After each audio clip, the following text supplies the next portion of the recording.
Kira-kira Bapak bisa menceritakan kepada saya tantangan apa saja sih yang Ya, terima Bapak kasih. dapatkan? Tantangan yang kami hadapi itu yang pertama, kita kesulitan dalam mendiagnosa beberapa masalah. Kemudian kita buatkan dalam sebuah kegiatan yang cocok, kira-kira apa, itu menjadi kesulitan kami menentukan itu, mendiagnosa dari beberapa masalah, kemudian kita buatkan dalam suatu kegiatan. Dan yang kedua adalah kesulitan dalam menentukan standar kegiatan ini, maksudnya standar berapa setelah kita temukan dari beberapa akar-akar masalah itu. Terima kasih dari kami, itu yang kami dapat. Oke, terima kasih ya Pak ya. Jadi untuk Bima, kira-kira hambatan yang dihadapi Bapak ketika pelaksanaan PBD di sekolah Bapak seperti apa? Gini, tentunya kita juga mengalami hambatan-hambatan itu.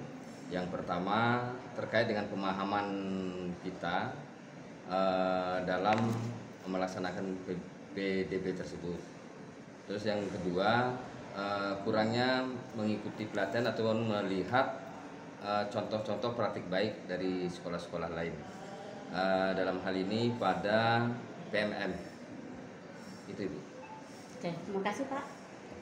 Oke, Pak Zaini, kira-kira apa yang sudah Bapak sebagai kepala sekolah lakukan untuk mengatasi hambatan tersebut, Pak?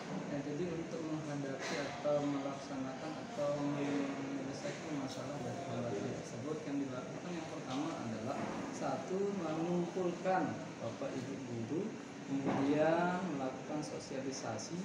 Setelah melakukan sosialisasi, baru merumuskan, mencari akar masalah yang sedang kita temukan di rapor pendidikan, kemudian melakukan evaluasi, kemudian melaksanakan refleksi, dan berikutnya melakukan aplikasi nyata, aksi nyata melalui yang pertama, ketika program itu mengarah kepada literasi dan numerasi, itu mengarah melalui kegiatan mandiri melalui PMN. Mungkin demikian. Jadi harus adanya sosialisasi. Ya, sosialisasi kegiatan. Jadi sosialisasinya kepada siapa saja? Yang pertama adalah para pendidik. Ya. Kemudian yang kedua, melibatkan warga sekolah, baik itu pendidikan, baik itu yayasan dan sebagainya, sehingga dalam sekolah itu kumpul dalam satu ruangan. Ukuran yang membuat Bapak merasa bahwa pelaksanaan perencanaan berbasis berdata ini dianggap berhasil apa sih, Pak?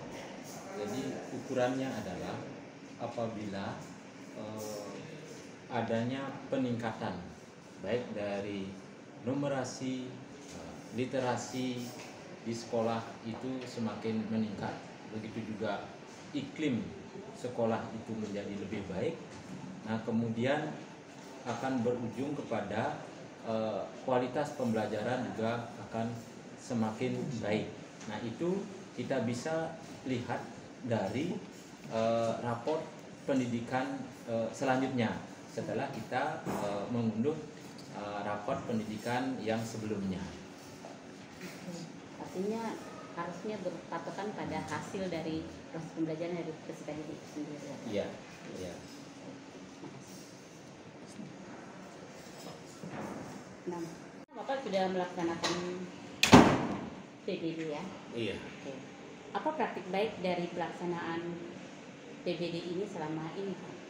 Jadi melalui PBD atau perencanaan berbasis data ini, sekolah kita dapat mengetahui kelebihan dan kekurangan yang selama ini yang ada di sekolah kita. Jadi melalui PBD itu juga kita bisa melakukan penyusunan, memudahkan kita dalam penyusunan RKT dan ARKAS. Karena berdasarkan data yang kita lihat itu, kita berusaha memperbaiki kekurangan kita dan meningkatkan lagi kelebihan kita dengan melakukan penyusunan anggaran melalui RKT dan ARKAS itu. Terima kasih.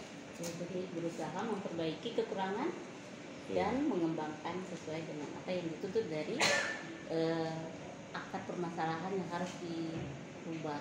Iya. Oke, terima kasih. Pak Umar, Ya. apa faktor yang mempengaruhi keberhasilan dari praktik baik pelaksanaan perencanaan berbasis data ini, Pak? Ada 3, Bu.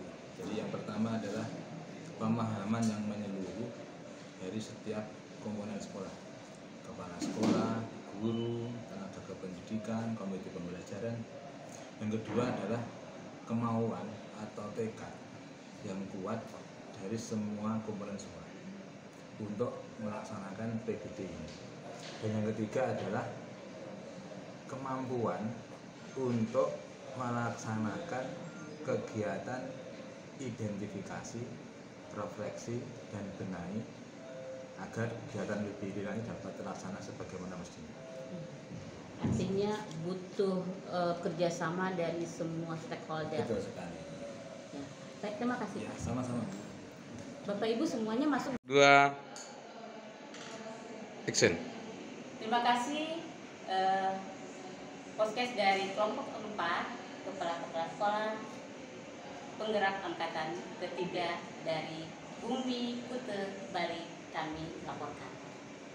SMA Maju bersama, hebat semua.